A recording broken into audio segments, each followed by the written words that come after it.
అంటే ఆత్మకు వేదన ఉందా? ఉందా లేదా? ఉంది.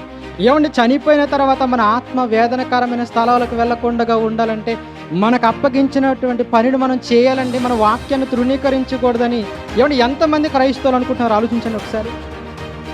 ఎంతమంది చేస్తున్నారు ఈ పని? ఎవరు పని చేయగలుగుతున్నారు? ఎవరు సమాజంలోకి వెళ్ళి వాక్యాన్ని చెప్పగలుగుతున్నారు?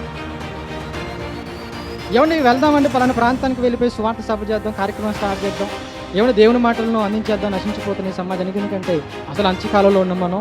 ఏ క్షణాన్ని ఏం జరుగుతుందో తెలియదు కనుక మనం వెళ్ళిపోదామని ఈ సిద్ధపాటు అనేది, ఈ సిద్ధ మనసు అనేది ఎంతమందికి ఉంది?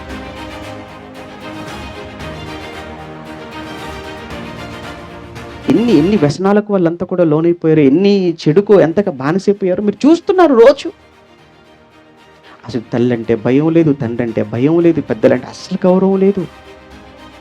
తల్లిని దూషించేవాడొకడు, తండ్రి మీద దాడి చేసేవాడొకడు, చివరికి ఆఖరికి కన్ని పెంచి పెద్ద చేసిన తల్లి అని కూడా చూడకుండా ఆ తల్లిని కూడా నిర్దాక్షిణ్యంగా చంపుతున్న వాళ్ళు పిల్లలుగా మారిపోయారు. ఏంటి, ఒక కొడుకు చేతిలో తల్లి చంపబడుతుందంటే ఇక అంతకంటే ఆ తల్లికి ఏం కావాలి చెప్పండి? ఇక దుఃఖం అంతకంటే బాధకరమైనది ఇంకేముంటుంది ఆ తల్లికి?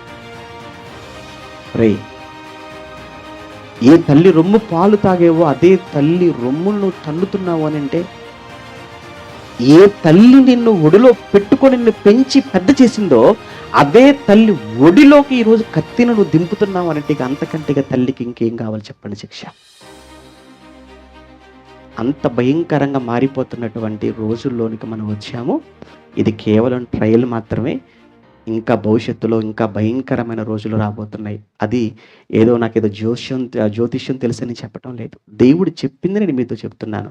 ఇదిగో అంత్య దినములలో అపాయకరమైన కాలాలు.